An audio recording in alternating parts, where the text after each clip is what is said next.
In this video, we will be digging deep to see why this set is so desirable for collectors and why I am sure its value will increase drastically after retirement.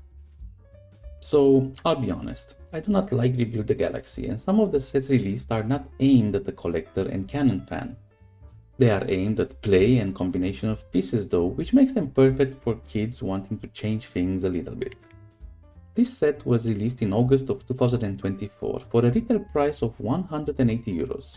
You might say that's a lot, but compared to other Millennium Falcons, it's not that far-fetched. Take a look at previous Millennium Falcon releases.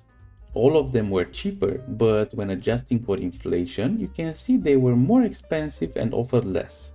They had a lower piece count than this set, which seems to be the best value for money. The minifigure selection is quite spectacular, but it is not as alien as some might think because it blends totally new ideas with canon and then with some sprinkled crazy fan theories. Bitch Luke is a Rebuild the Galaxy character that is probably just a goof that seems inspired by the Cowabunga days, or maybe a bit of the Big Lebowski. Honestly, the minifig looks so good and is such a unique take on Luke that I am tempted to have one in my collection just on the novelty of it. The minifigure is exclusive to this set and has seen an increase in price in the past 6 months, but it's nothing spectacular. Stocks are good as well, so I don't expect it to do anything before retirement. The bounty hunter C-3PO is actually leading a small force of Ewok bounty hunters, which is fitting given the event in Return of the Jedi, where they identify him as a god.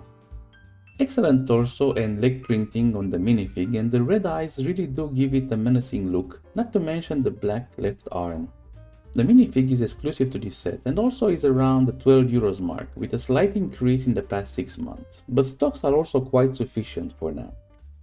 Darth Dev is another new character in Rebuild the Galaxy. His full name is Darth Devastator and is a completely new non-canon character.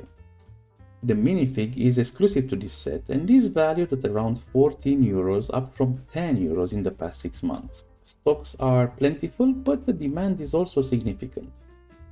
I want to say this is the least threatening Darth that I have ever seen. He has a brick smile and messy hair with great torso and leg printing.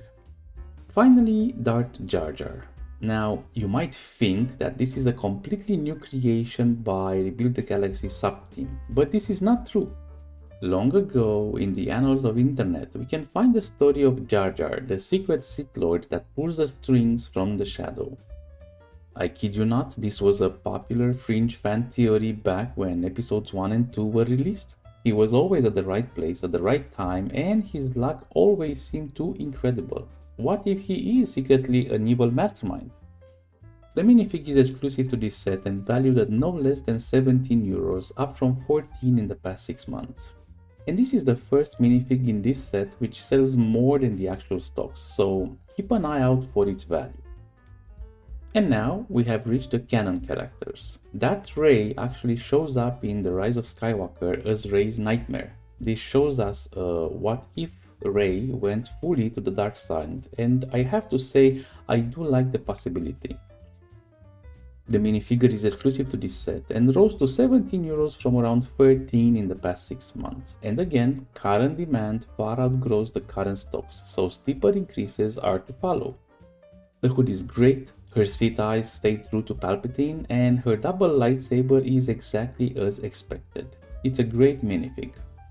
Finally, the last one in the set, we have Jedi Vader. Again, it would surprise you to find out this is not a made-up character. Jedi Vader, or Good Vader, is mentioned in one comic exploring this possibility, with him and Luke going after the Emperor himself. Vader dons his armor white and is now a force for good, although he probably still force chokes people, but now they are probably only bad people. The minifig is obviously exclusive to this set and is the jewel of this set. It is valued already at 36 euros, up from 28 in the past 6 months, and stocks are severely depleted considering the demand. This minifig is going to be going places. All in all, the minifigs of this set have a grand total value right now of 108 euros out of a total price of 180 euros for the set. This drives the average price per piece of the set down to 5 cents, which in turn awards 3 stars on this category. Next, we're going to look at the minifigure exclusivity category. We're awarding 1 star for each exclusive minifigure in the set, and this set has 6 of them, so obviously we award 6 stars.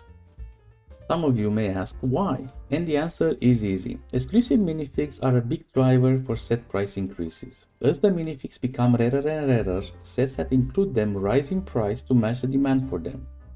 We have plenty of examples to rely on. As for the exclusivity of the set, it is not exclusive. You can find this with most retailers, even if the set price is kind of steep. So no bonus stars for this. The upside is that you can often find it at discount, which is great for our baseline investment cost, cash flow. Next, we will discuss the possibility for a re-release for this set in the future. We have several Falcons released until now, and just as Stark needs to sit on the throne of Winterfell, a Millennium Falcon playscale size must be available at retail at all times. This variant is just the last one in a long series. However, most of the releases are normal Falcons, and sometimes they do diversify with other versions. But we have not seen a variant Falcon getting re-released yet, and I don't think that the Dark Falcon will ever be re-released.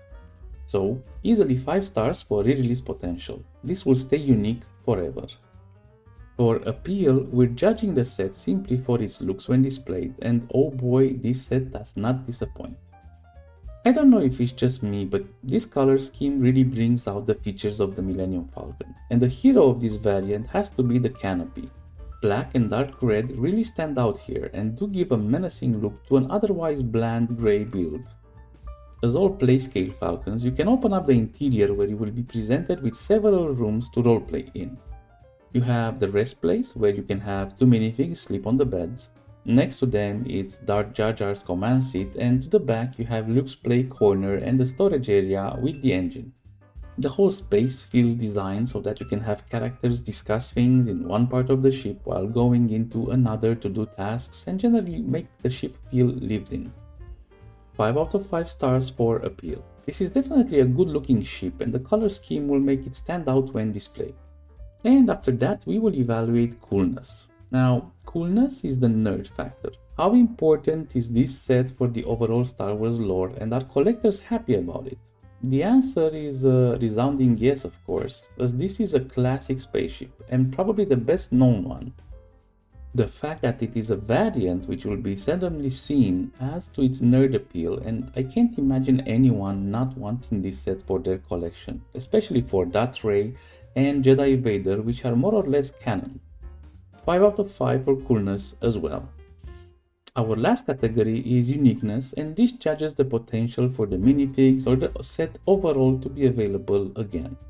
I don't see the minifigs being added to another set anytime soon, unless Rebuild the Galaxy will launch more episodes.